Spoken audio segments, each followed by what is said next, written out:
Hi guys, so this isn't so much of an energy update, but more just discussing some of the messages that I received in the meditations that I posted up over the last couple of days. So if you have already given those a go, then it'll be interesting to think about whether you experienced a continuation of a message in the second meditation or whether they came as very separate experiences for you, because mine were connected, and quite often when we tune in like this we end up kind of synchronizing with our experiences a little bit. The first meditation that I created took us to a place which for me was a past life being a loosely used term because I interpret all our incarnations as running simultaneously, and it's just our human perception that categorizes them as being in the past or the future or an alternative dimension, but kind of running in the same time period that we're in now. And all the energies from our past lives are accessible to us and often come up through regression work or through meditation when there is something about that energy that is particularly relevant to our life and experience at the time, or maybe just something that we need to know, a message that needs to be relayed outward.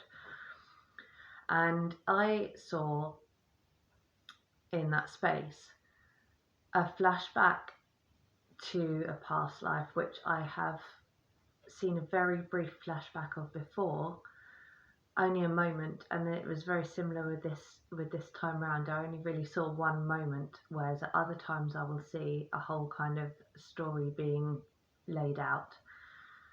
And this is from the 1920s kind of era in Egypt, where there was a lot of archaeological discovery going on. And I was there and found what looked like a small square stone box or sarcophagus, but it didn't have a mask on it. It was a plain kind of square, but it did have a lot of hieroglyphs on as well. And inside this box was the skeleton of a small grey ET. At first I thought it was a child, and then I realised that it was one of the little greys. And there were some inscriptions there, and in this incarnation I was trying to read the inscriptions and trying to understand what this was, why it was here, but that's all I was kind of shown with that. So I did feel that there was something to do with the connection to Horus, and he had a part in the death of this little grey. So that wasn't particularly clear as to what that was, so I came out of that meditation. And then when we went into the next meditation, I wasn't sure whether I was going to be given any guidance on that, but I did ask for it for myself because I have experiences through every meditation that I channel. And it took us into a temple, and the temple that I was in Egypt, and there were a lot of strong protective energies in this temple. It wasn't one that I could just waltz into easily. They definitely wanted to check me out, which was relayed in the meditation, and you may have experienced that if you took part in that one. And as we got into the temple and went through it, first there was a purification process in water, as well as these energies checking us out, and then we get into the kind of the deepest room and connected with an energy to bring in that wisdom. And I could feel the presence of Horus there. I could see the eye of Horus, but I couldn't see him or experience him directly. But he's a very big high frequency energy as well, so those kind of energies can be hard for us to experience in a one-to-one way, because they can leave us feeling quite tired if we haven't kind of adapted to that frequency very quickly. Anyway, I connected to this energy, and they showed me that Horus and the Shamsuhor were not happy with interventions that were happening from the little greys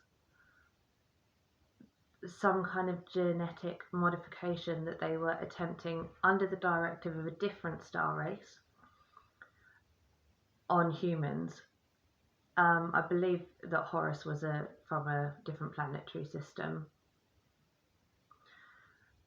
I think he was from Orion, and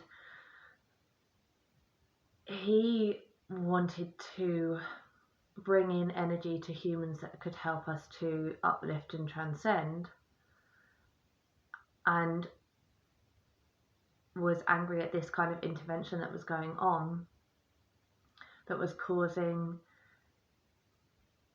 human potential to be reduced in terms of connection to source energies, kind of higher telepathic capabilities, etc. And so he was doing away with some of the greys, but still had very respectful processes with death, which is why this grey had been buried properly rather than just sort of cast aside. So make of that what you will. I think over the next few years we are going to find out a lot more in terms of revelation from ancient societies and the wisdom that was kept there, and how much has been kept back from us in knowledge and understanding from those places. So if anyone hears of anything of any interest, please broadcast it. It's good that the more of us learn these things, and it helps to awaken and realise how much we have the potential to access and understand, and what we're actually capable of doing as humans, rather than maybe what we've perceived as possible up until now. I hope you enjoyed those meditations, and I'd love to hear if anyone's got any comments on what they experienced.